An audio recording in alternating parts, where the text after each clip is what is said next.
Bapak, terima kasih, kami sungguh bersyukur ya Tuhan. Kami memiliki kesempatan datang kepada Allah, kami memiliki kesempatan untuk beribadah pagi ini. Bukan satu kebetulan ya Tuhan, tapi karena hidup kami telah Engkau tebus, dan kami datang menyembah Tuhan. Karena rasa syukur kami dan menjadi bagian hidup kami adalah menyenangkan dan menyembah Tuhan. Dan kami ada di tempat yang tepat ya Tuhan. Baik kami ada yang onsite di tempat ini, ataupun melalui Zoom. Tuhan lawat kami semua pagi ini. Bapa di surga, kami bersyukur Tuhan untuk bangsa Indonesia, bangsa yang besar, bangsa yang juga dalam rencana Tuhan di akhir zaman. Berkati Tuhan presiden dan wakil presiden kami, urapi beliau bahkan sampai para menteri, gubernur, bupati, sampai kepala desa, bahkan sampai RT RW, semuanya diberkati Tuhan. Biar administrasi negara kami boleh berjalan dengan baik. Semua keputusan-keputusan di MPR, DPR Tuhan diputuskan atas intervensi daripada Tuhan. Biar semua keputusan itu membawa dampak yang luar biasa bagi pekabaran Injil di bangsa kami Indonesia. Ya Tuhan, terima kasih untuk keamanan, terima kasih Tuhan untuk semua penyertaan Tuhan di bangsa kami. Dan kami percaya Tuhan, bangsa kami akan diangkat lebih tinggi. Bangsa kami akan menjadi berkat bagi bangsa-bangsa di seluruh dunia. Karena penyertaan Tuhan, karena kekuatan Tuhan di bangsa kami Indonesia. Bapa di surga, kami juga bersyukur Tuhan untuk gembala sidang kami, Pak Niko Nyotore Harjo Tuhan. Kau berkati beliau, urapi beliau bahkan sampai keluarganya Tuhan, sertai berikan kesehatan, kekuatan. Keempat wakilnya Kau berkati ya Tuhan, biar mereka boleh bersinergi, bekerja sama untuk menuntaskan semua panggilan yang Tuhan tetapkan di GBI Gatot Subroto. Bapa di surga, terima kasih Tuhan untuk karyawan kami Tuhan, Pak Yohanes Raja Gugu. Berkati beliau, urapi beliau ya Tuhan, biar sungguh penyertaan Tuhan, isi hati Tuhan boleh nyata melalui beliau. Dan berkati rayon 1G bagi kemuliaan nama Tuhan. Berkati gembala sidang, gembala kami di tempat ini Tuhan, Bapak Sabto Edi Raharjo. Berkati dan urapi terus ya Tuhan, berikan kesehatan yang terus yang prima ya Bapak. Penyertaan Tuhan, kekuatan Tuhan yang terutama dalam hidupnya. Dia boleh tetap teguh di dalam Tuhan, menyelesaikan setiap panggilan Tuhan. Membawa kami di tempat ini Tuhan, menurunkan berkat dan pengurapan Tuhan kepada kami semua pemimpin-pemimpin. Sampai kepada gembala-gembala kul, sampai kepada jemaat Tuhan. Boleh mengalami pengurapan Tuhan. Untuk kami boleh bersama-sama Tuhan mengerjakan panggilan Tuhan di era Pentakosta ketiga di dalam nama Tuhan Yesus Kristus. Terima kasih Tuhan, kami serahkan beliau ke dalam tangan dalam nama Yesus. Berkati Bu Endah, berkati Rizky dan Elmo juga Tuhan. Biarlah keluarga gembala kami ini menjadi panutan bagi kami semua ya Bapa. Bapa di surga, terima kasih Tuhan. Hari ini kami juga sudah mengadakan sekolah minggu yang onsite. Berkati ya Bapa anak-anakmu yang hadir di sekolah minggu. Berikan pengurapan yang baru Tuhan, kami percaya zaman ini zaman yang jahat, tapi kami percaya ketika kami bergantung kepada pengurapan Tuhan, ketika anak-anakmu ini bergantung kepada Tuhan, maka dia akan menjadi terang dan garam dimanapun dia berada. Bahkan di usia yang sangat sekali muda pun, Tuhan memberikan dia kekuatan Tuhan. Tuhan memberikan kemampuan menjadi anak yang terang dalam nama Yesus. Berkati kakak-kakak sekolah minggu, biar mereka boleh memiliki juga hikmat untuk mengajarkan firman Tuhan kepada mereka. Berkati mereka semua yang dibutuhkan, semua yang diperlukan, semuanya dilimpahkan oleh Tuhan. Terima kasih juga Tuhan untuk anak-anak sekolah minggu yang mungkin melalui Zoom, melalui online. Tuhan juga memberikan berkat yang sama di dalam nama Tuhan Yesus. Terima kasih ya Tuhan, untuk hari ini kami mau lebih dalam masuk dalam hadirat-Mu. Berkati kami semua Tuhan, berkati imam musik, WL singer, semuanya diberkati Tuhan, diurapi Tuhan. Biarlah mereka membawa hadirat Tuhan di tengah-tengah kami Tuhan. Kau berkati semua pelayan-pelayan di tempat ini Tuhan, multimedia, Asher dan semuanya mungkin kami tidak bisa sebutkan. Kau berkati semuanya Tuhan untuk melayani Tuhan dengan sungguh hati. Dan kami berdoa Tuhan sepanjang ibadah ini Tuhan, ketika menaikkan pujian-pujian kami, ketika menaikkan doa-doa kami, biarlah Tuhan hadir di tengah-tengah kami. Kami rindu ya Tuhan, biar manifestasi Tuhan terjadi di tengah-tengah kami. Kami tidak mau ibadah yang biasa-biasa ya Tuhan, sebab kami mengerti setiap kehadiran Tuhan membawa lawatan Tuhan. Maka ada kebangunan di sana, ada pemulihan di sana. Biarlah itu terjadi di gerejamu di tempat ini. Saat ini Tuhan, kami tidak berhadapan dengan manusia, kami sedang berhadapan dengan Allah, dengan kuasa yang luar biasa, yang menciptakan bumi, yang menyelesaikan dosa kami di kayu salib. Kami menyembah Engkau ya Tuhan. Curahkan berkat-Mu ya Tuhan. Sebab Tuhan Yesus telah menyelesaikan semua batas-batasan kami dengan Allah. Oleh sebab itu kami menjadi pemenang di tempat ini. Bahkan ketika kami berdoa dan bersyukur kepada Tuhan, Tuhan bersuka cita, malaikat Tuhan hadir di tempat ini. Dan atmosfer Tuhan menguasai kami semuanya Tuhan. tanpa terkecuali. Dan oleh sebab itu ketika kami selesai ibadah, kami tidak menjadi biasa-biasa lagi, tapi kami menjadi radikal di dalam Tuhan, mengikut Tuhan di dalam nama Tuhan Yesus Kristus. Terima kasih Tuhan untuk hamba-Mu Tuhan yang akan menyampaikan kebenaran firman-Mu Tuhan. Berkati hamba-Mu yang menyampaikan firman-Mu Tuhan. Biarlah pengurapan yang khusus juga di tengah-tengah kami akan kami alami ya Tuhan. Berikan firman yang terbaik Tuhan melalui hamba-Mu di dalam nama Tuhan Yesus. Isi hati Tuhan disampaikan tengah-tengah kami. Biar semua firman-Mu boleh mengubahkan hati kami, mengubahkan pikiran kami menjadi pikiran paradigma yang baru, paradigma yang sesuai dengan kebenaran dan ketetapan Tuhan Yesus. Terima kasih Tuhan Yesus, kami siap menyembah Engkau lebih lagi, kami siap memuji Engkau lebih lagi. Bahkan ketika kami memberikan persembahan, kami boleh mempersembahkan segala sesuatu dengan sukacita. Ini kami Tuhan, kami Tuhan, kami naikkan doa kami hanya di dalam nama Tuhan Yesus Kristus. Tuhan kami, juru selamat kami yang ajaib. Semua kita yang diberkati, sama-sama kita katakan Amin. Haleluya, sorak-sorai kemuliaan buat Tuhan Allah kita. Sebab Dia Allah yang dahsyat, Allah yang baik buat setiap kita. Amin Bapak Ibu Saudara. Siap memuji Tuhan. Siap memuji Tuhan. Amin. Haleluya. Kami mau bersorak Tuhan. Sebab nama-Mu besar. Engkau tahta atas pujian dan penyembahan kami. Haleluya. Tuhanku maha besar, Tuhanku maha kuasa, Raja segala raja. Dia tak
ke-1 dan Pentakosta ke-3. Kepada multimedia saya persilakan.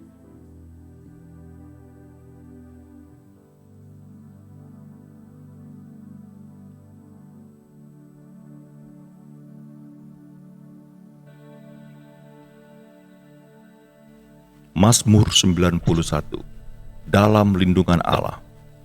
Orang yang duduk dalam lindungan yang maha tinggi dan bermalam dalam naungan yang maha kuasa akan berkata kepada Tuhan, tempat perlindunganku dan kubu pertahananku, Allahku yang kupercayai. Sungguh dialah yang akan melepaskan engkau dari jerat penangkap burung, dari penyakit sampar yang busuk. Dengan kepaknya ia akan menudungi engkau. Di bawah sayapnya engkau akan berlindung.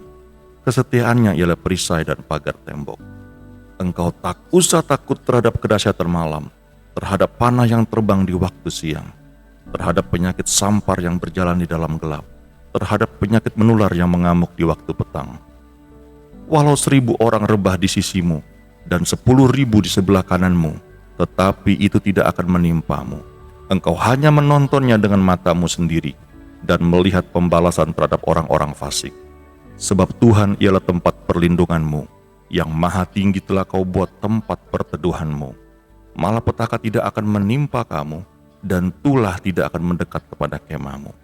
Sebab malaikat-malaikatnya akan diperintahkannya kepadamu untuk menjaga engkau di segala jalanmu. Mereka akan menatang engkau di atas tangannya, supaya kakimu jangan terantuk kepada batu. Singa dan ular tedung akan kau langkahi. Engkau akan menginjak anak singa dan ular naga. Sungguh, hatinya melekat kepadaku, maka aku akan meluputkannya. Aku akan membentenginya, sebab ia mengenal namaku. Bila ia berseru kepadaku, aku akan menjawab. Aku akan menyertai dia dalam kesesakan. Aku akan meluputkannya dan memuliakannya. Dengan panjang umur akan kukenyangkan dia, dan akan kuperlihatkan kepadanya keselamatan daripadaku.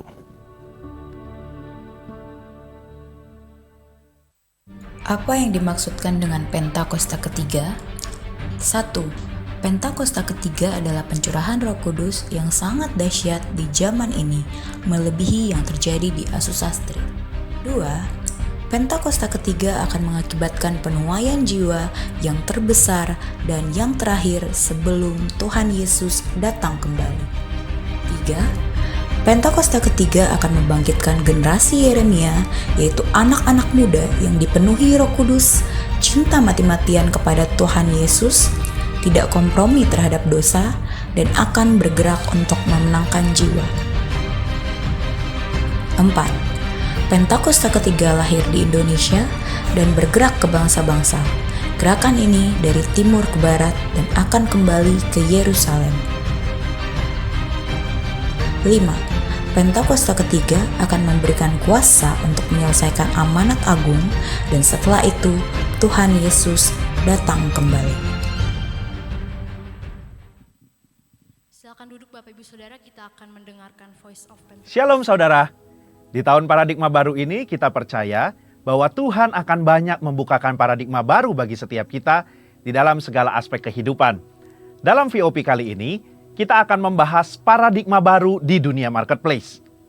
Mungkin kita pernah mendengar satu statement, Senin sampai Jumat waktunya untuk bekerja, berbisnis, dan mencari uang. Sedangkan hari Minggu waktunya untuk melakukan hal-hal rohani, seperti beribadah dan pelayanan. Nah, ini adalah prinsip dikotomi, yaitu membedakan antara pelayanan di gereja dan pekerjaan di marketplace.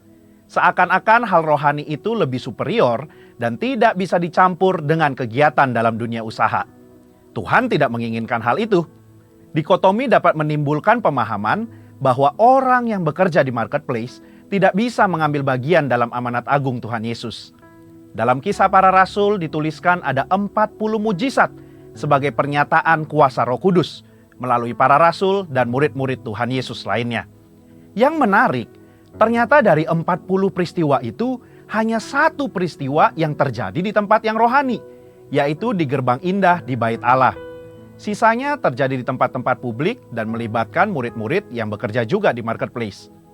Ini menunjukkan bahwa Tuhan ingin menyatakan kehadirannya di dunia marketplace, di antara para pelaku bisnis, para karyawan, para pedagang, juga di antara profesi-profesi lainnya.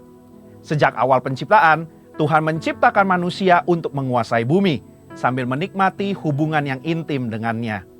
Karena itu seharusnya pekerjaan, bisnis, dan profesi yang kita geluti di marketplace dijalani dengan sukacita, sambil terus menikmati persekutuan yang intim dengan Tuhan.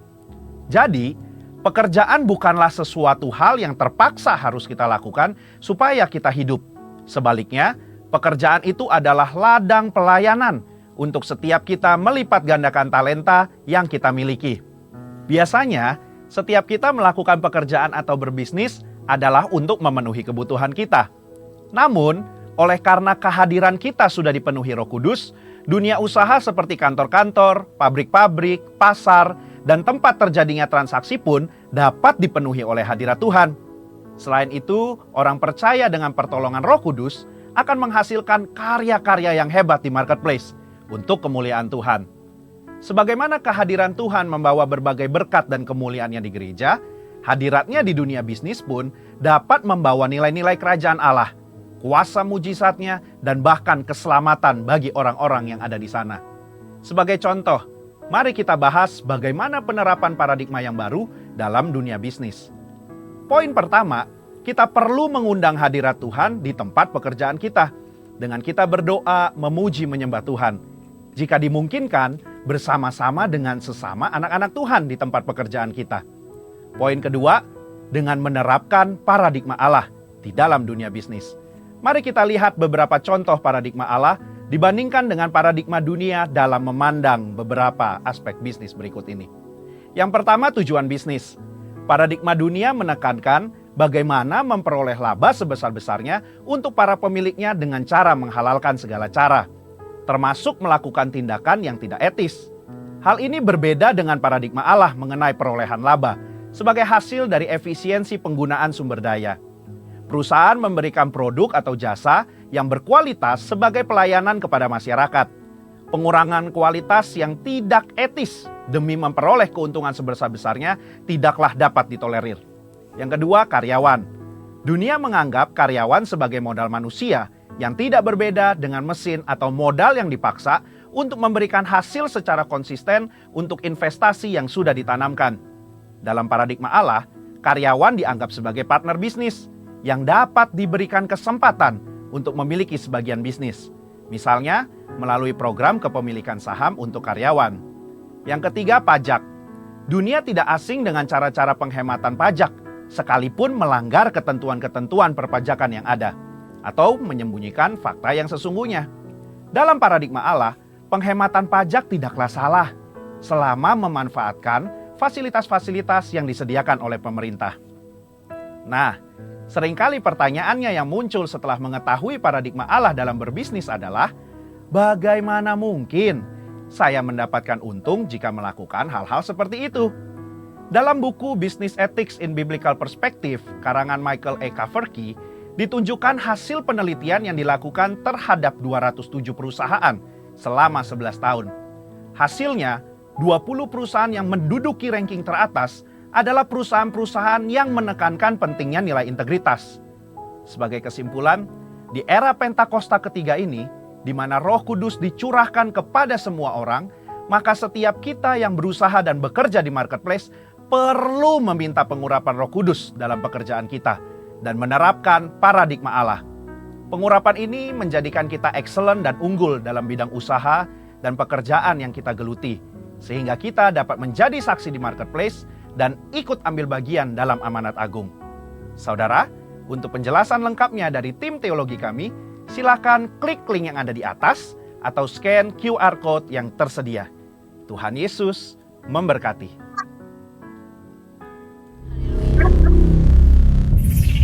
Puji nama Tuhan. Kita akan masuk ke dalam hadirat Tuhan lebih lagi. Kita mau menyembah Dia lebih lagi, Bapak Ibu Saudara. Mari kita mau siapkan hati kita. Syakaraya labatakasya. Mari kita mau memulai dengan bermazmur buat Tuhan Yesus. Syakaraya labatakasya. Kau baik Tuhan, Kau baik Tuhan.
sembah sebagai Raja,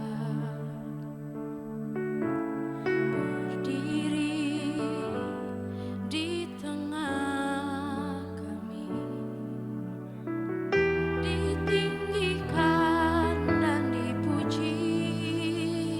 Panggil namanya Yesus, kami puja, kami sembah sebagai Raja, berdiri di tengah kami, ditinggikan dan dipuji. Sembah dan puji penuhi tahta-Mu, sembah dan puji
sembah Dia,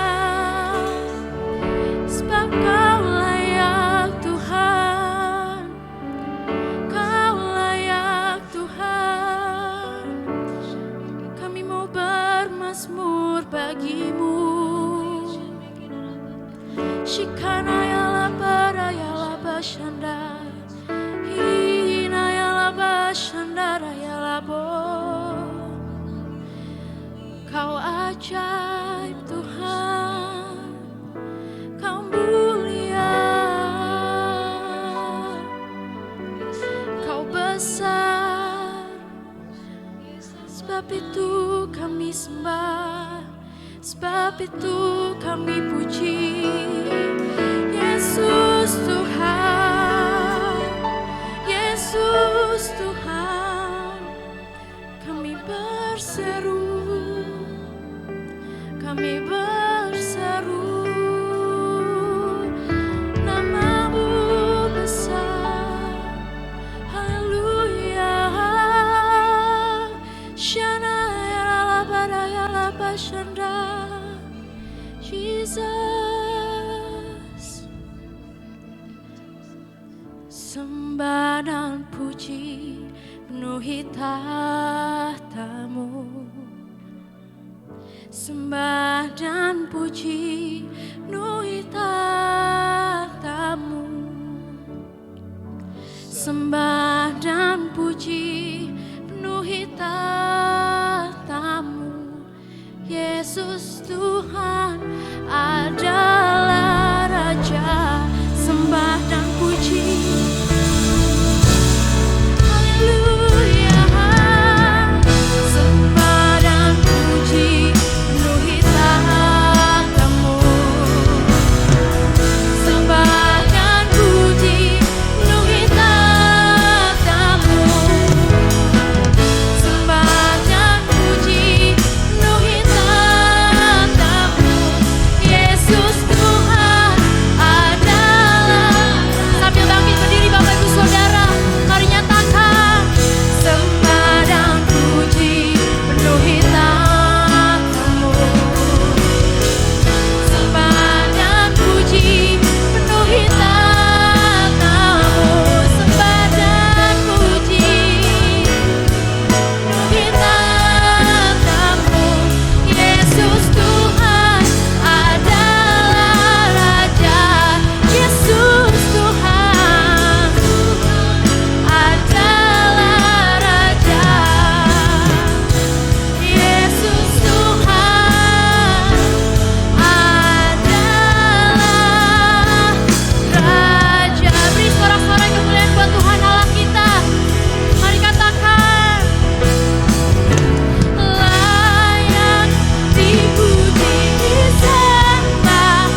kasih ya Tuhan.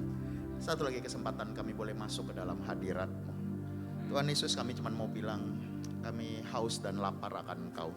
Kami kangen sama Tuhan. Biarlah tempat di mana kami duduk, di mana kami berdiri boleh menjadi gunung kudus Tuhan.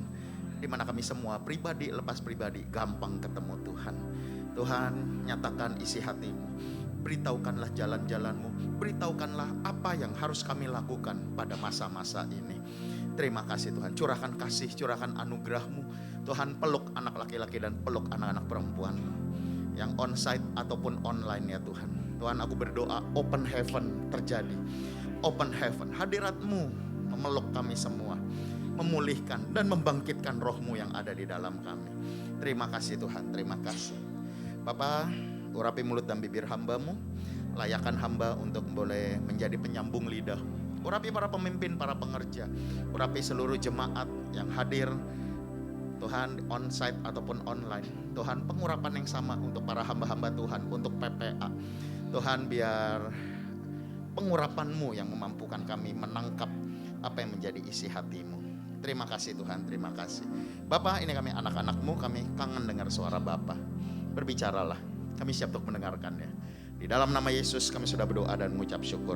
Mari yang percaya sama-sama katakan amin. Kita kasih tepuk tangan yang meriah buat Tuhan Yesus. Silakan duduk semuanya. Shalom semuanya. Upper room, apa kabarnya? Wah, puji Tuhan. Boleh diiringin ya? Mari yuk kita siapkan firman Tuhan. Firman Tuhan dari Bilangan 13 ya. Mari disiapkan terlebih dahulu Bilangan 13. Saya percaya Tuhan pasti memberkati kita. Katakan amin. Dengar keadaan yang tidak enak, keadaan yang sulit bukan karena Tuhan marah sama kita. Amin. Ya, mari lihat saya baik-baik. Terkadang waktu kita susah merasakan hadirat Tuhan, waktu kita merasa berkat jauh gitu ya, yang identik dengan pemahaman kita adalah kita salah. Ya, kalau waktu kecil selalu kita ditekankan, kalau salah pasti pasti dihukum, betul ya. Setrap, ya dijewer, penggaris, apalagi angkat kaki, ya kalau zaman saya gitu ya. Wah, saya ingat mama saya udah nyerah gitu ya. Tiap kali ketemu temen nanya ide baru gitu ya. Temennya bilang gini, oh pakai lilin, tetesin, pasti kapok anaknya. Ya kapok sih, tapi 1, 2, 3 kali lama-lama biasa juga gitu ya. Nah tapi di benak kita, waktu susah, waktu sukar, mungkin kita buat salah sama Tuhan. Tapi mari upper room, onsite dan online, masih ingat anak yang hilang? Masih ingat anak yang hilang? Betapa tidak sopannya anak itu. Dia meminta warisan ketika papanya masih ada, tetapi yang luar biasa, papanya tetap kasih. Yang lebih luar biasanya lagi adalah waktu anak itu balik, papanya gak pernah tolak. Katakan amin. Nah mari yuk, kita harus samain iman, kita harus samain frekuensi. Masa sulit, padang gurun ini bukan tanda Tuhan marah. Ya, tetapi saya percaya masa yang sulit ini adalah kesempatan emas untuk membuktikan kasih kita kepada Tuhan. Katakan amin. Dengar-dengar kalau hepeng doinya lancar aja, bersyukur itu normal. Ya, tapi dalam masa yang sulit, keadaan yang sulit, tapi ketika umat Tuhan tetap beribadah, umat Tuhan tetap melayani. Nah, itu adalah kesempatan kita membuktikan Tuhan, apapun yang terjadi, aku akan tetap beribadah dan melayani Tuhan. Katakan amin. Nah, lalu yang kedua adalah masa yang sulit adalah kesempatan Tuhan mempromosikan kita. Wah, nggak ada amin. Wah, susah kayaknya gitu. Promosi, ini masa sulit nih. Tabungan kekuras terus nih. Tetapi mari Pak, Bu. Tidak akan ada masa yang lebih ideal, lebih cocok ketimbang masa ini. Di saat semua sedang berguguran, di saat semua sedang lemes, di saat semua sedang tidak berdaya. Justru disinilah Tuhan akan promosikan anak-anaknya. Katakan amin. Katakan amin. Mari balik. Tokoh-tokoh Alkitab tokoh-tokoh gereja mengalami masa titik terendah. Ya, dalam masa titik terendah itulah mereka muncul sebagai pahlawan. Amin. Loh kalau semuanya fine, semuanya oke aja, ya nggak ada yang muncul. Nah mari yuk imani hari ini. Ya, saya berdoa di dalam nama Yesus 2022 padang gurun ini selesai. Dengar bilangan 13 ini adalah bercerita ketika bangsa Israel satu step lagi mereka akan masuk ke tanah perjanjian. Nah dengar mari kalau kita tarik mundur gitu ya, dari bilangan, ulangan, keluaran gitu ya. Apa yang terjadi? Bangsa Israel ada di dalam penjajahan bangsa Mesir. Enggak enak banget ya. So di Mesir mereka kerja tapi mereka gak punya rumah. Di Mesir mereka kerja, ya mereka punya makanan tapi tetap enggak akan mewah-mewah banget. Kenapa? Karena mereka cuma budak, bangsa Mesir lah yang menjadi tuan mereka. Nah di dalam penindasan itu, apa yang dilakukan bangsa Israel? Mereka berseru kepada Tuhan. Ya sama seperti Daud pada masa-masa kesesakan. Biarlah kita makin menguatkan iman kita kepada Tuhan. Katakan amin. Ku percaya Kau Tuhan yang menjadikanku lebih dari. Ku percaya Kau Tuhan yang menepati janji.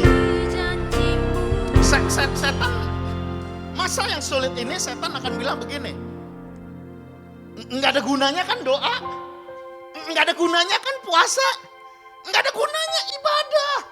Hei, ngapain pelayanan? Karena Yohanes 10 ayat 10 berkata, pencuri datang untuk mencuri, membunuh dan membinasakan. Itulah kerjaan iblis. Dia hendak mencuri iman kita. So mari perhatikan maling, pencuri itu nggak boleh masuk rumah. Kalau dia masuk rumah, dia bisa bunuh yang ada di dalam rumah itu. Makanya firman Tuhan bilang gini, jagalah hatimu dengan segala kewaspadaan. Ya, so iblis bilang, terbukti kan? Kena PHK kena juga, kena COVID kena juga, bangkrut juga. Apa bedanya? Untuk apa beribadah? Iblis berusaha mencuri ibadah kita, mencuri iman kita. Kenapa? Karena satu orang percaya, seisi rumah diselamatkan. Nah, mari tangkap kalau ciri anak Tuhan yang imannya mulai tercuri, maka tubuhnya akan terbunuh. Maka dia nggak akan mau ibadah lagi. Dia udah nggak mau ikut pertemuan lagi. Dia udah nggak mau pelayanan lagi. Dia nggak ambil puasa lagi hari Sabtu. Dia nggak lagi, dia tidak bisa lagi melakukan firman Tuhan. Dia nggak bisa nabur. Dia nggak bisa mengampuni. Kenapa? Karena tubuhnya mulai terbunuh. Dan goal akhir iblis adalah binasa. Pindah dari surga ke neraka. Tetapi ayat Yohanes 10 ayat 10 belum selesai. Tuhan bilang begini, tapi aku datang supaya mereka memiliki hidup. Katakan hidup. Dan hidup dalam kelimpahan. Wah ini sulit lagi nih, sulit lagi. Kayaknya untuk ngerti arti kelimpahan, kita lebih ngerti arti doa Bapa kami. Berikanlah kami makanan minuman secukupnya. Nah itu kita ngerti. tapi yang namanya kelimpahan, aduh, itu kayaknya bukan milik marga kami ya. Itu kayaknya bukan milik golongan kami gitu ya. Susah untuk ngerti kelimpahan. Tabungan masuk, keluar, bisa imbang aja udah puji Tuhan gitu ya. Tapi Tuhan bilang begini, aku datang supaya mereka memiliki hidup dan hidup dalam kelimpahan. Mari upper room, dengar saya baik-baik. Pohon yang hidup pasti akan berbuah. Tugasmu, pastikan dirimu hidup. Pastikan manusia rohanimu hidup. Ya mau ikut APT, mau menara doa, mau apapun. Ya dalam masa-masa saya ingat, masa titik terendah saya itu ada di 2021. Dengar yang khotbah di sini juga manusia. Ya, ada masa yang dimana, aduh Tuhan, ya itu titik terendah. Lalu apa yang saya lakukan? Saya ikut doa fajar. Saya cari kakak rohani saya, dia buat doa fajar jam 4 pagi. Ya, jam 4 pagi saya teriak-teriak, saya ikut nyanyi. Kenapa? Karena tanpa sadar dari 2020 ke 2021 kita rajin ikut pertemuan online, ya. Tapi nggak nyanyi. Saya nggak bilang yang di sini. Saya bilang saya aja deh ya. Ya, tapi yang mirip-mirip ya ikut bertobatlah bersama-sama gitu ya. Ya, kita ikut menara doa, ikut gitu ya, on cam lagi gitu ya. Ya pemimpin. Tapi sebenarnya saya nggak ikut nyanyi. Saya cuma liatin doang. Tapi di titik terendah saya bilang gini, wah saya nggak bisa begini terus. Saya mulai nyanyi kenceng, satu rumah kedengeran. Ya, saya waktu APT saya paksakan diri saya untuk nyanyi. Kenapa? Karena kita harus hidup. Katakan amin. Ketika engkau hidup, buah itu pasti akan muncul. Jangan takut, tugas kita tetap hidup. Amin. Ketika engkau hidup, maka lihat buahmu akan cukup. Keluargamu akan tercukupi, bahkan engkau akan menjadi berkat, menjadi kesaksian bagi keluarga besar dan bagi banyak orang. Amin. Nah, mari dengar. Dalam masa yang sulit, Tuhan bangkitkan pemimpin Musa. Musa lahir di tengah kondisi yang saya nggak tahu parahan mana. Covid dengan zaman Musa lahir. Tapi ketika Musa lahir, Firaun memerintahkan, ini bangsa Ibrani udah kebanyakan nih. Ini bahaya nih. Kalau perang mereka balik ke musuh, kita pasti kalah. Ya, semua anak laki-laki yang lahir ambil, lempar ke sungai Nil, makanan buaya. Kebayang hari itu berapa banyak air mata, tangisan terjadi. Ya, sama kita ngalamin ya 2020, 2021, 2021 itu lebih lagi ya. Ketika gelombang kedua Covid ya. Hampir tiap hari, bukan tiap minggu gitu ya, kita Zoom kedukaan. Nah, Musa lahir di tengah pertumpahan darah. Sama seperti Yesus. Ketika Yesus lahir, Herodes memerintahkan semua anak laki-laki 2 tahun ke bawah penggal. Kenapa? Karena Mesias akan lahir. Nah, iblis berusaha menghalangi kelahiran Mesias. Ya, tetapi akhirnya Musa lahir, Musa bangkit. Ya, ini secara pendek aja. Apa yang Musa alami? Musa nggak pernah ngalamin. Waktu itu Musa ingin membela bangsanya. Dia seorang Prince of Egypt gitu ya. Dia seorang pangeran walaupun anak angkat, tapi dia nggak usah ngapa-ngapa. Dengar Musa nggak masuk sekolah yang terbaik, tapi guru terbaik datang ke istana. Dia nggak ke kampus, dosen terbaik yang datang ke istana. Dia terima semua yang bagus, tetapi Musa meninggalkan semua yang bagus itu untuk membela bangsanya. Wah, nggak masuk akal. Ya, Musa harusnya diam aja gitu ya.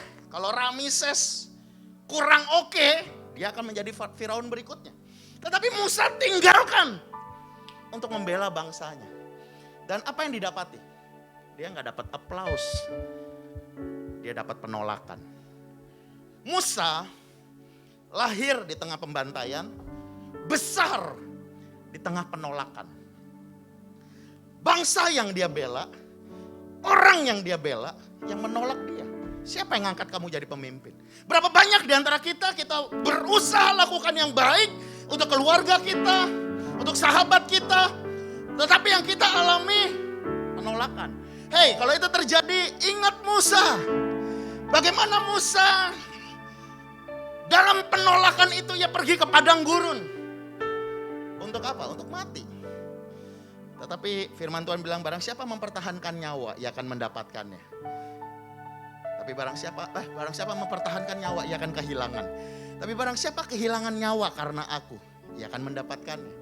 Di padang gurun, tiba-tiba dia besar, menjadi seorang gembala, domba yang banyak. Udahlah, pendek kata dia jadi pengusaha. Udah enak toh, punya istri, punya anak. Tetapi kemudian tiba-tiba dia ketemu semak. Dia ketemu api. Nanti ibadah kedua saya akan berbicara tentang baptisan api. Ya, dia ketemu api. Aduh, api. Siapa yang suka sih sama api? Kita lebih suka AC, betul gak? Panas. Ya, aduh, api itu sesuatu yang nggak enak lah. Ya, tetapi benar waktu Tuhan Musa ketemu dengan api semak itu. Itulah perwujudan Tuhan. Tuhan bilang begini, balik ke Mesir. Let my people go. Apa yang Musa kebayang nggak? Dia seorang pangeran loh. Dan dia jago bela diri loh. Tentara dia pukul sekali mati. Kebayang nggak kekuatannya kayak apa? Ini tentara loh. Dia seorang pangeran tapi bukan pangeran yang kemayu. Dia bisa pukul tentara itu dan tentara itu mati dengan tangan kosong. Nah, saya kebayang Musa yang begitu lahir besar dengan semua yang bagus, tiba-tiba menjadi minder. Ketika Tuhan bilang, ayo berangkat. Tuhan jangan saya, kakakku aja, abangku aja. Ya, berapa banyak kita juga ngalamin. Awalnya percaya diri, tapi karena ngalamin penolakan, begitu disuruh, aduh jangan saya deh, enggak deh. Udah deh, saya akan tetap beribadah kok, tapi enggak deh, pelayanan enggak dulu deh. Sampai Tuhan marah. Udah, shortcut. Apa yang terjadi? Akhirnya Musa dengan tongkat. Katakan dengan tongkat.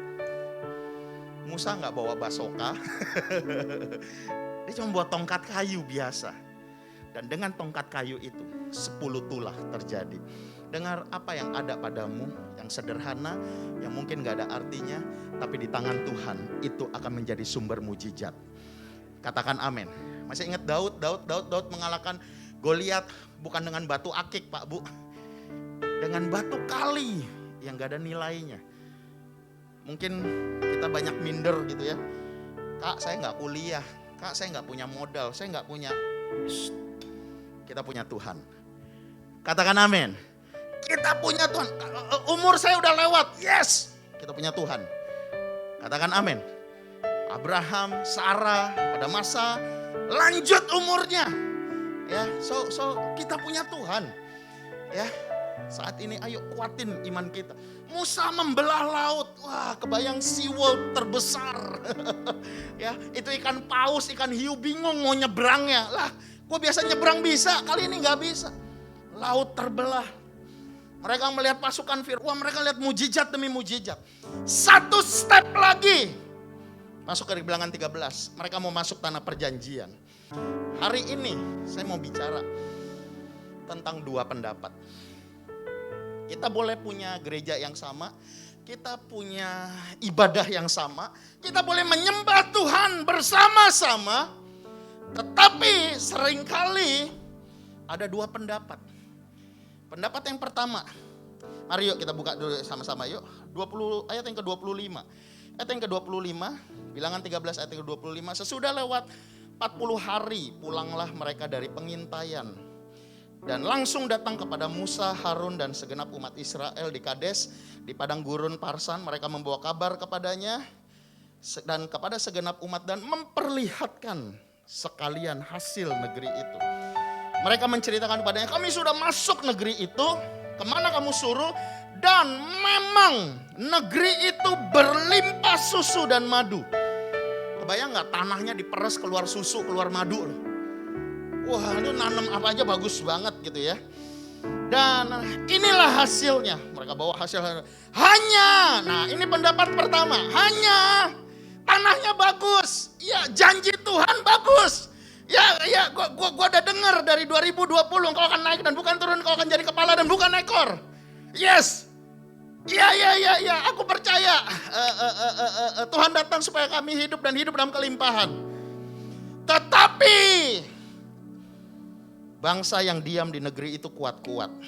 Kotanya berkubu, sangat besar, keturunan enak telah kami lihat di sana. Orang Amalek di tanah Negeb, orang Het, orang Yebus, orang Amori diam di sana. Orang Kanaan sepanjang laut dan sepanjang tepi Yordan.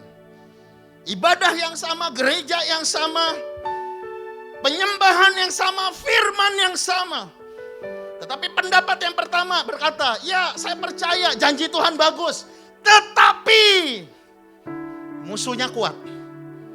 Iya janji Tuhan bagus, tetapi Angga tahu nggak prediksi ekonomi seperti apa? Tahu nggak inflasinya seperti apa? Tahu nggak Pak Pendeta? Kenyataannya musuhnya kuat.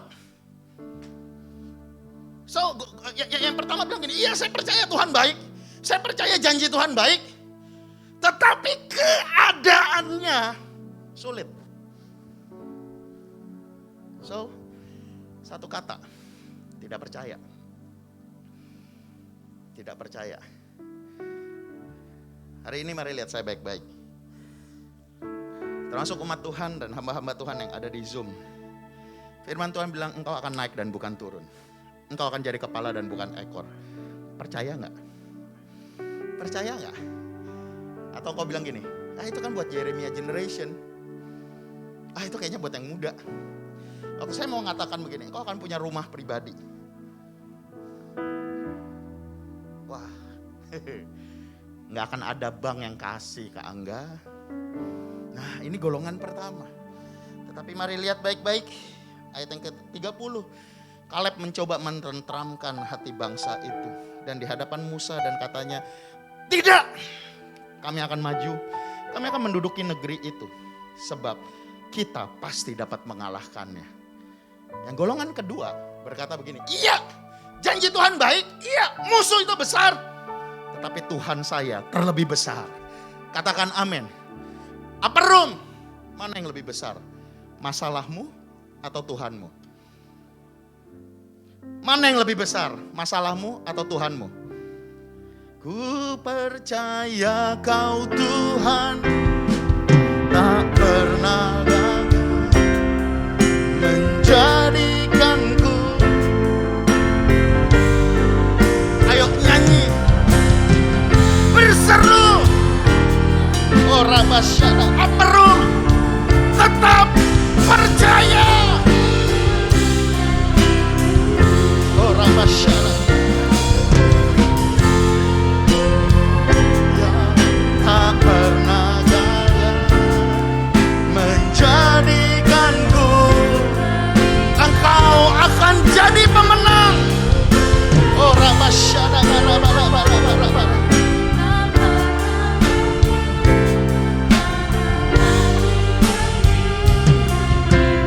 Pendapat pertama berdasarkan logika. Logikanya lebih kuat daripada imannya. Yang satu dia lihat, tetapi imannya lebih kuat dari logikanya. So hari ini engkau mau hidup berdasarkan iman. You wanna live by faith or by fear? Pilih, mau iman atau ketakutan? Jika engkau hidup dengan apa yang kamu lihat, apa yang kamu dengar, maka engkau akan dalam ketakutan. Dari 2020 kita itu semua tanpa sadar diajar belajar ngitung.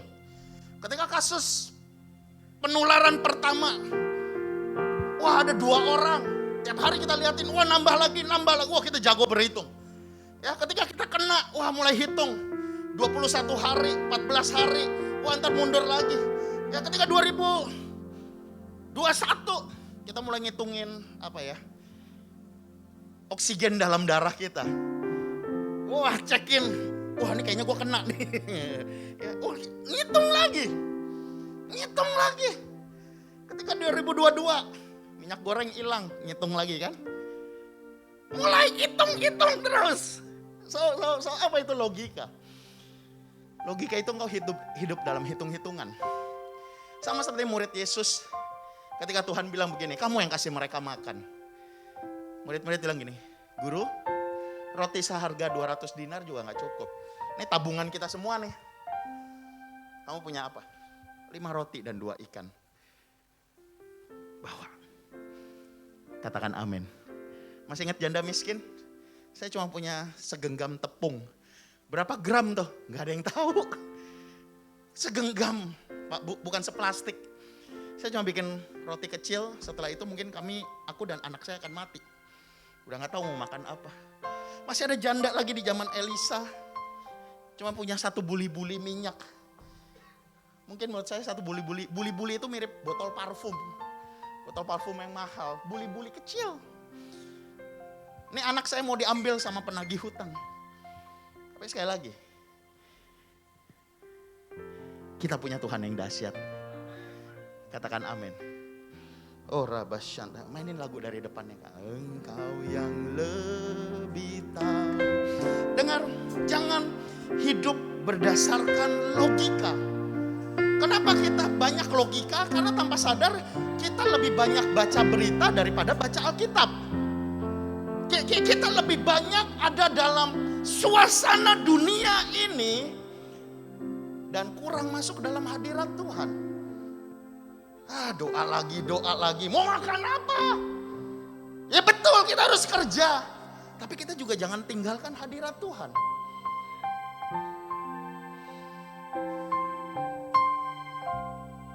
Pak, Bu, setuju nggak? Bahwa kita yang diciptakan segambar serupa dengan Allah. Kita ditempatkan di bumi. Mari yuk, saya ajak hari ini. Ini logika yang sesuai firman Tuhan. Lihat saya baik-baik. Bumi, siapa yang ciptain? Siapa yang ciptain? Nah, kalau kita percaya manusia Tuhan yang ciptain, ya bumi Tuhan yang ciptain. Katakan amin. Kalau kita miara ikan, yang siapin akuarium siapa? Kalau kita miara dogi, yang siapin kandang siapa? Masa tetangga? Masa kita mungut tiba-tiba? Nggak mungkin. Ketika kita mau miara binatang apapun, maka kita akan siapin tempatnya. Katakan amin. Apalagi Tuhan. Nah, sebelum Tuhan menciptakan manusia, Tuhan menciptakan seisi bumi. Nah, mari lihat saya baik-baik. Bumi Pak Bu, ada jarak dengan matahari. Kalau nggak ada matahari, siang malam nggak ada.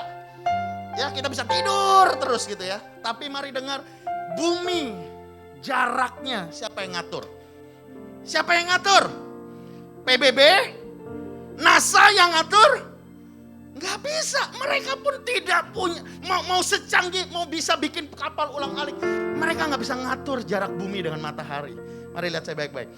Tuhan yang bisa ngatur jarak bumi tidak terlalu jauh. Apa yang terjadi kalau bumi terlalu jauh dari matahari? Kita masuk musim dingin terus, kutub terus, atau terlalu dekat. Apa yang terjadi? Gosong semuanya. Kalau Tuhan taruh bumi presisi, apalagi hidup kita. Katakan amin. Dan tiap hari bumi gak pernah geser. Bumi gak pernah salah jarak Pak Bu. So percayalah bahwa segala yang sesuatu terjadi ada dalam tangan Tuhan. Dengar, bumi berputar pada porosnya. Kalau gak ada perputaran ini, kalau perputarannya terlalu lambat, jatuh semua kita. Jatuh semua, ngambang semua kita. Udah kayak di antariksa. Kalau terlalu cepat, kacau semuanya. Nah, so mari lihat, kalau Tuhan bisa jaga bumi, apalagi kita. Katakan amin. Apalagi hidupmu, apalagi kuliahmu, apalagi pekerjaanmu, apalagi usahamu. Tuhan terlebih sanggup. Amin. Udah karena waktu. Mari Bu, Yohanes 11. Yohanes 11 ayat yang ketiga. Yohanes 11 dan ayat yang ketiga. Oke, kalau Tuhan bisa jaga bumi. Oke, kalau Tuhan bisa menjaga alam semesta ini. Alam semesta ini tidak terjadi karena teori Big Bang. No. Semua ada hitungannya. Semua ada hitungannya dan kebayang gak? Yang amazed, saya berdoa hari ini engkau bisa rasakan semua. Yang lebih luar biasa adalah begini. Tuhan yang ciptain bumi, Tuhan yang jaga bumi, dan Tuhan yang sayang sama kita. Siapa kita? Yang saat ini kumpul di Pejaten, kumpul di rumah-rumah, lebih gak kelihatan Pak Bu. Bumi aja terlihat kecil, apalagi kita. Tapi jika sebentar, nanti kau rasakan hadirat Tuhan. Ayo lebih mengucap syukur. Nanti kita akan nyanyi ya bersama-sama. Nah mari dengar. Tapi kenapa doa saya gak dijawab? Saya udah doa, saya udah bergumul, saya udah puasa. Saya udah deklarasi iman. Tapi kenapa doa saya gak dijawab? Betul kalau Tuhan sayang sama saya.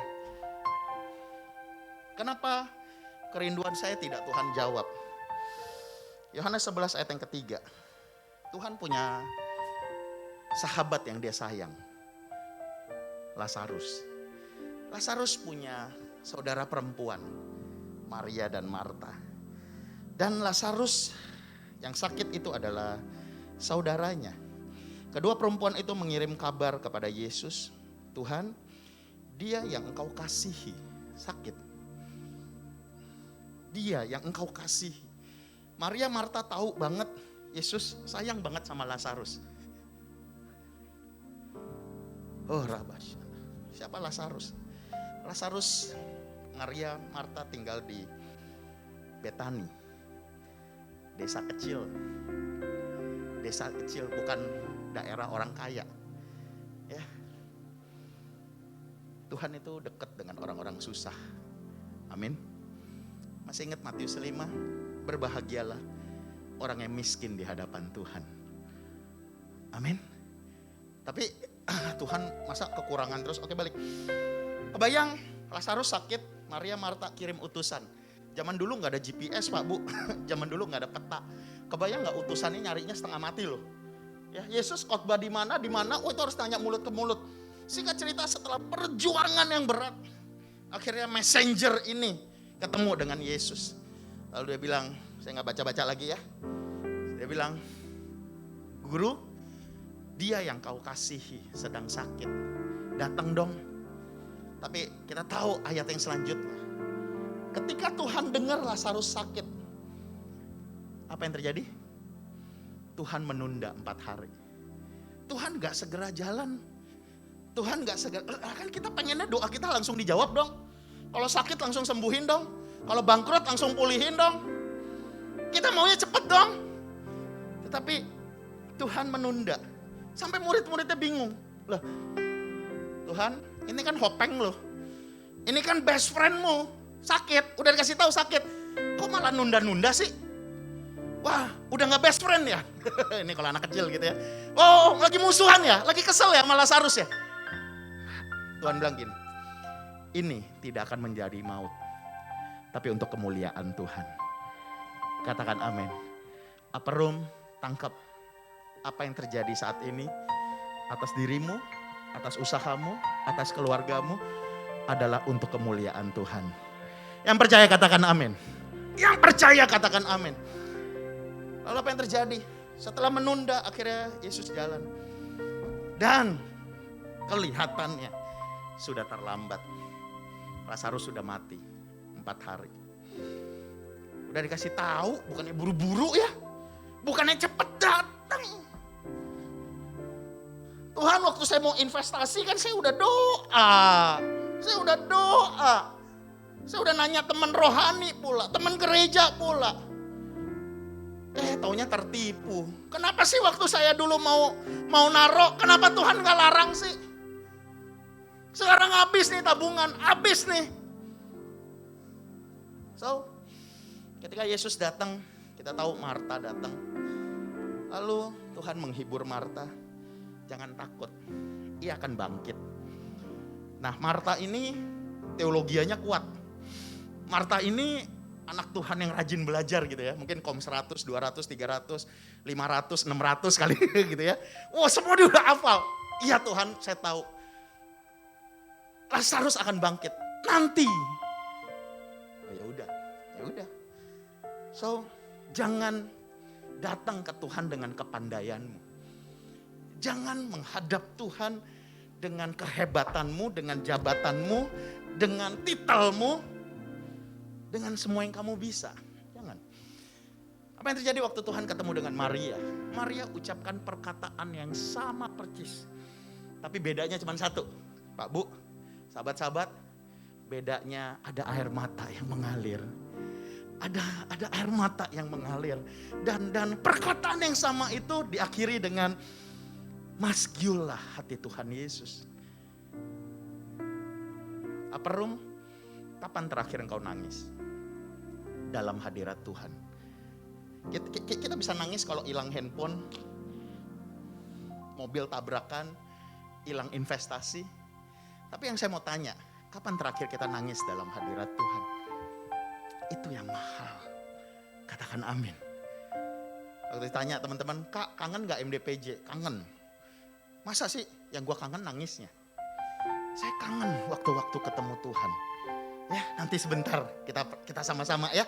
Kita sama-sama kita minta kasih karunia itu. Lalu ketika hati Yesus tersentuh, Yesus bilang begini, mana kuburnya? Mana kuburnya? Yesus tidak terburu-buru, enggak panik. Oh, udah mati ya? Aduh, sorry. Enggak. Dia tenang aja. Kenapa? Tuhan Yesus enggak akan pernah terburu-buru. Dia enggak akan pernah merasa bersalah. Kenapa? Karena dia pemilik langit dan bumi ini. Karena dia penguasa hidup ini. Katakan amin. Mana Lazarus? Tuhan, dia yang kau kasihi sudah ada di dalam goa, dalam kubur. Udah ditutup batu. Lalu Tuhan cuma bilang begini, gulingkan batu itu. Gulingkan batu itu. Nah, rombongan logika mulai. Guru nggak bisa. Mau digulingin, udah 4 hari. Pak Bu, yang sayang sama Dogi. Waktu Doginya sakit, mati. Kita nangis, kita peluk, betul ya. Pertanyaan saya besokannya, hari kedua kita peluk gak? Mulai enggak, kenapa? Mulai bau. Hari ketiga, pembusukan mulai terjadi. Mungkin ulet mulai keluar. Gak mungkin kita peluk. Lazarus sudah 4 hari. Tapi Tuhan bilang gini, buka. Gak bisa. Iya sih. Yesus pernah bangkitin anak yang mati di Naim, betul ya? Yesus pernah bangkitin anak muda di Naim. Tapi anak muda itu kan baru mati, baru mau dikubur hari itu. Lalu Yesus bangkitkan. Ya betul. Ada lagi anak Yairus, anak perempuan Yairus sakit lalu mati. Dan Tuhan datang. Iya, tapi kan anak Yairus itu matinya barusan. Lazarus udah 4 hari. Berapa banyak nih kita bilang gini, gua gak mungkin punya rumah, umur udah segini, gak mungkin punya usaha. Gak mungkin. Seperti 10 pengintai.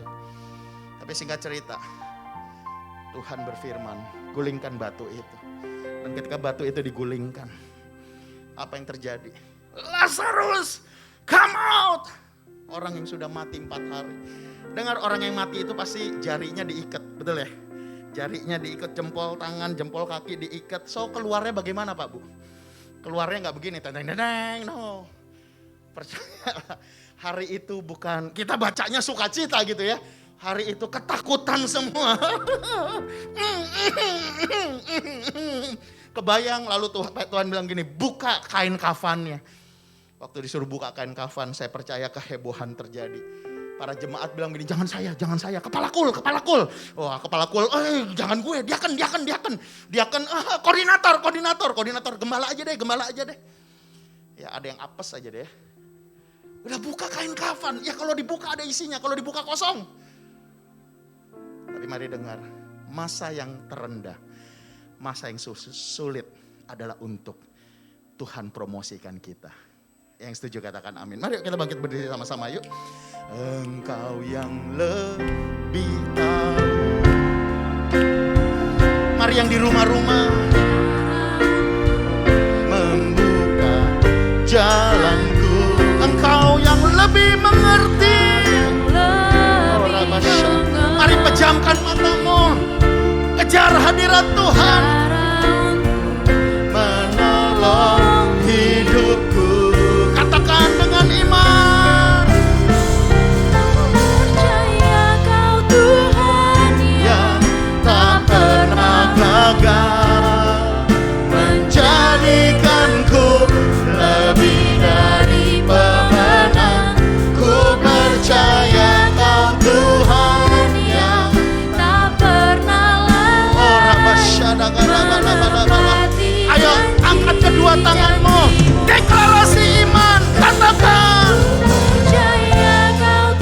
Ayo umat Tuhan, pertolongan kita bukan dari apa yang ada di bumi, tapi pertolongan kita dari pencipta langit dan bumi.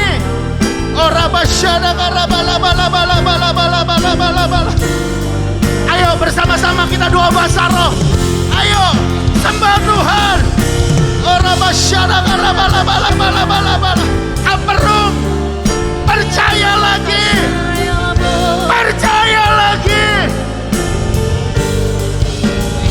Seperti seorang bapak yang anaknya sakit,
Diberkatilah pelayananmu.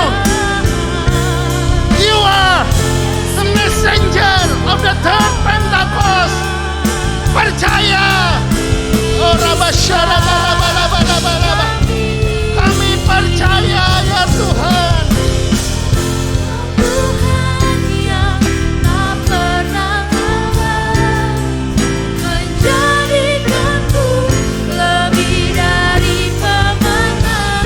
Ku percaya Kau Tuhan yang tak pernah lalai menepati janji-janji-Mu, menepati janji-janji-Mu,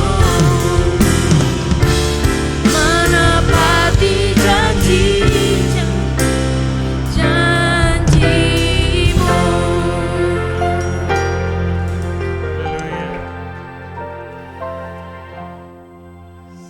Shalom Bapak Ibu Saudara, silakan duduk.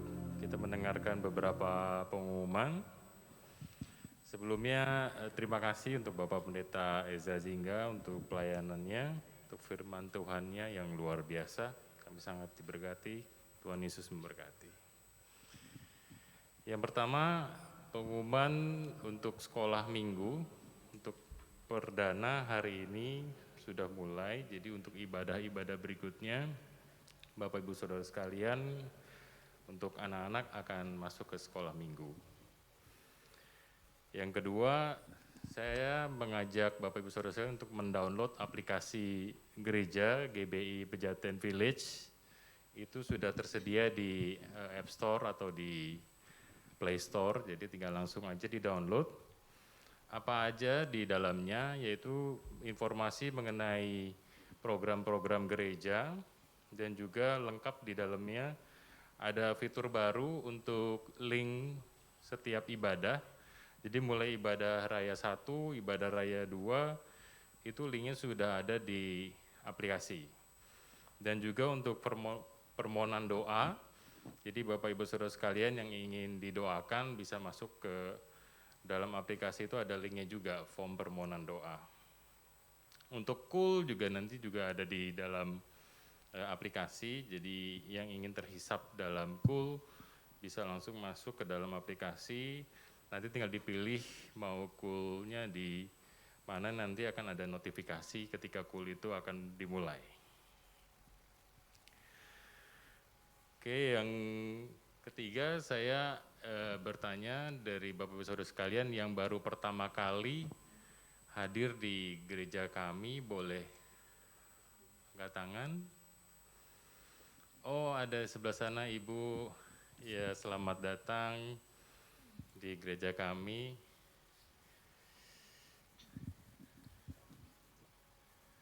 Ya mungkin Bapak Ibu pengerja bisa nanti menyambut Ibu yang di sebelah kiri.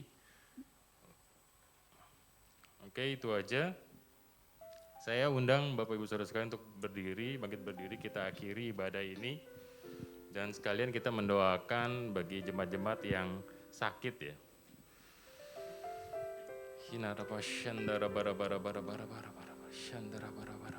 Bapa kami di kerajaan surga, terima kasih Tuhan untuk berkat, untuk kekuatan, untuk ibadah pada hari ini, cuaca terbaik yang Kau berikan Tuhan. Engkau sungguh luar biasa, Engkau sungguh baik Tuhan. Kami berdoa Tuhan untuk teman-teman kami, saudara-saudara kami yang telah pulih dari COVID-19 atau dari segala penyakitnya Tuhan. Untuk Julita, kakak dari Arini yang telah sembuh Tuhan. Terima kasih Tuhan.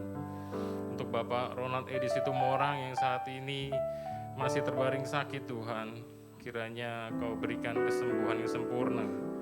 Untuk Bu Rita Tuhan, terima kasih untuk kesembuhan yang semakin lebih baik Tuhan, yang sedang menjalani kemoterapi. Sudah bisa berjalan dengan tongkat Tuhan, kiranya disempurnakan kesembuhannya.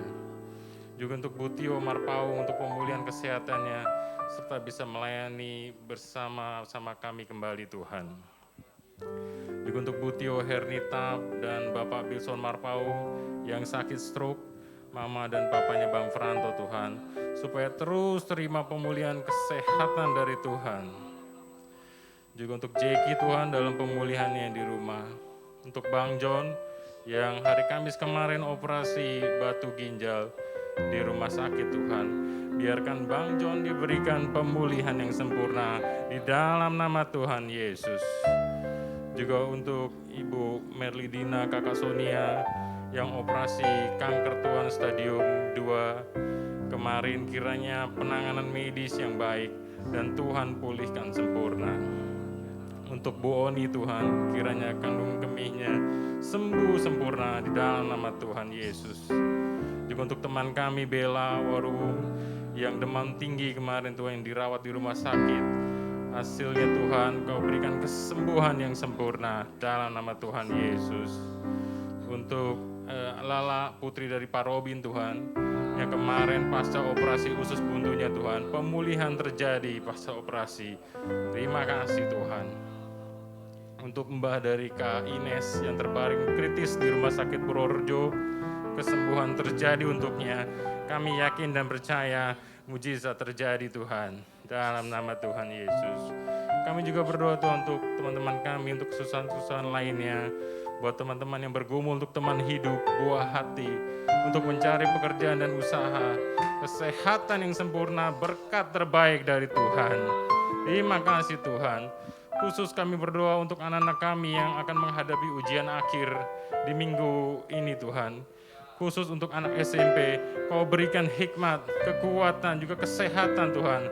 Dan mereka boleh mendapatkan nilai-nilai yang terbaik. Hanya di dalam nama Tuhan Yesus, kami sudah selesai Tuhan. Tibanya saat ini kami akan menerima berkat yang terbaik yang akan disampaikan oleh hamba-Mu. Mari yuk kekasih-kasih Tuhan, arahkan hatimu. Upper room, bawalah semua berkat yang terbaik daripada Allah Bapa dalam kasih sayang Tuhan Yesus. Persekutuan yang manis intim dengan Roh Kudus menjagai, pati, melindungi, menaungi seluruh umat Tuhan, memberi sukacita, damai sejahtera melimpah yang menjadikan engkau tahun 2022 ini engkau pasti masuk ke dalam musim yang baru.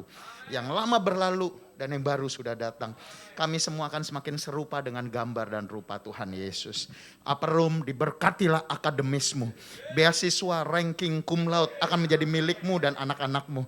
Diberkatilah usahamu. Multiplikasi kendaraan, rumah pribadi pasti engkau akan terima. Diberkatilah keluargamu. Satu orang percaya seisi rumah diselamatkan. Dan hamba-hamba Tuhan, diberkatilah engkau dengan pengurapan kuasa mujizat yang akan senantiasa menyertai sampai kedatangan Tuhan Yesus kedua kali. Kami terima semua berkat-Nya dalam satu nama yang paling kami kasihi, Yesus Kristus Tuhan. Mari yang percaya sama-sama katakan. Amin. Selamat hari Minggu Bapak Ibu Saudara, Tuhan Yesus memberkati.